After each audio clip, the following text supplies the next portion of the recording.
बेताल ने कहा, सुनो राजन, इस धरती पर अपने नाम को सार्थक करने वाली शोभावती नाम की एक नगरी है। वहां शूद्रक नाम का राजा राज करता था। उसके राज्य में प्रजा हर प्रकार से सुखी थी। शूद्रक सच्चे अर्थों में प्रजापालक था।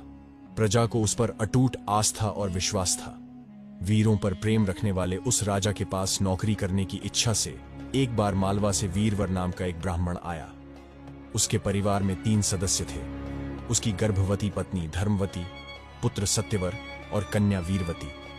ये तीनों ही हर प्रकार से उसकी सहायता में तत्पर रहते थे। वीरवर कमर में कृपाण बांधता था, एक हाथ में तलवार और दूसरे में ढाल लेकर सदैव तैयार रहता था। वीरवर राजा शूद्रक के दरबार में पहुंचा और अपने आने का उद्देश्य बताया।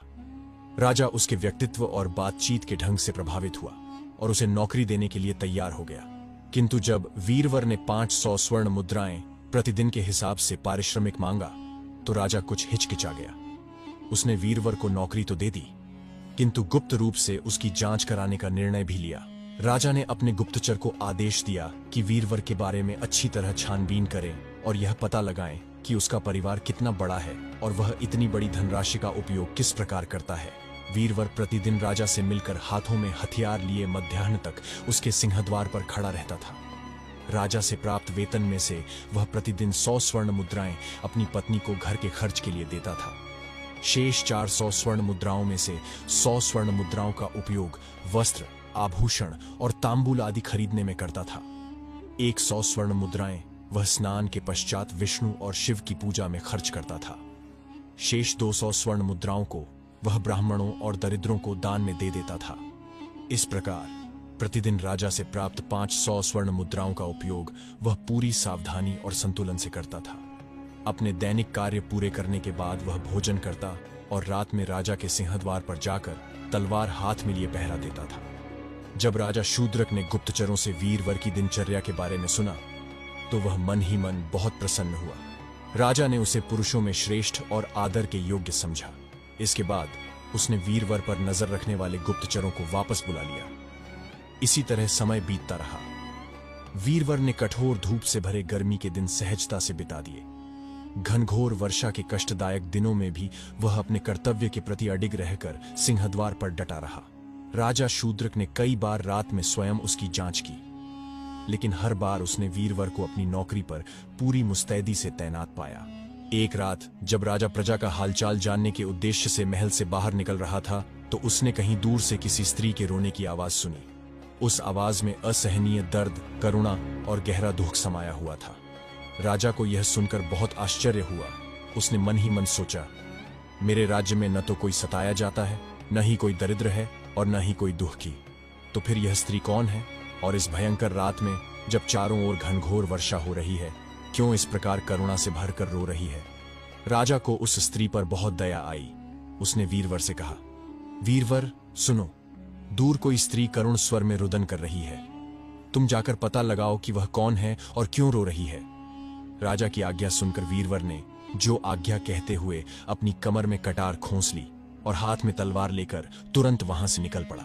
बाहर घनघोर वर्षा हो रही थी।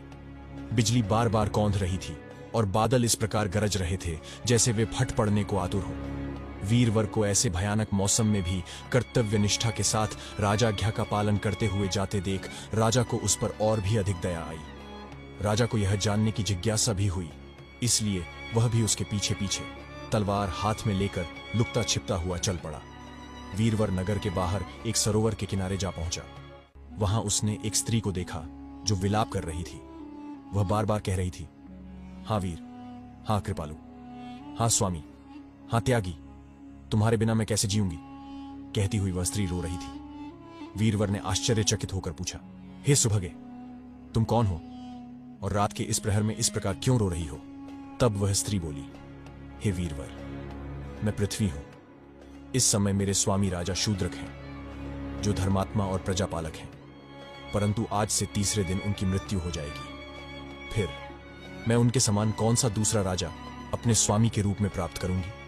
यही शोक मुझे खाए जा रहा है। इसी दुख से व्याकुल होकर मैं उनके और अपने लिए विलाप कर रही हूं। यह सुनकर वीरवर ने उससे कहा, हे देवी, क्या कोई ऐसा उपाय है जिससे जगत के रक्षक उस राजा की मृत्यु को रोका जा सके? हाँ, है, स्त्री के रूप में पृथ्वी बोली। और वह उपाय केवल तुम ही कर सकते हो, वीरवर। वीरवर ने तत्परता से पूछा, तो हे देवी, वह उपाय कौन सा है? मुझे शीघ्र बताइए, जिससे मैं उसे कर सकूं। यह सुनकर पृथ्वी ने कहा, वत्स, तुम्हारे समान वीर और स्वामी भक्त दूसरा कोई नहीं है। अतः राजा के कल्याण का उपाय सुनो। यहां से कुछ दूर देवी चंडिका का मंदिर है। यदि तुम अपने पुत्र की बलि देवी चंडिका को अर्पित कर दो तो राजा की मृत्यु टल सकती है। वे 100 वर्ष तक और जी सकेंगे। यदि तुम आज ही यह कार्य कर लो तो ठीक है, अन्यथा आज से तीसरे दिन राजा की मृत्यु अवश्यंभावी है। इस पर कर्तव्यनिष्ठ वीरवर ने कहा, हे देवी, अपने स्वामी का जीवन बचाने के लिए मैं कुछ भी करने को सदैव तत्पर हूं। मैं आज ही जाकर यह कार्य करता हूं। तुम्हारा कल्याण हो, वत्स। यह कहकर पृथ्वी अंतर्ध्यान हो गई। छिपकर पास ही खड़े राजा ने उन दोनों का वार्तालाप सुना और यह देखने के लिए वहीं रुक गया कि वीरवर आगे क्या करता है।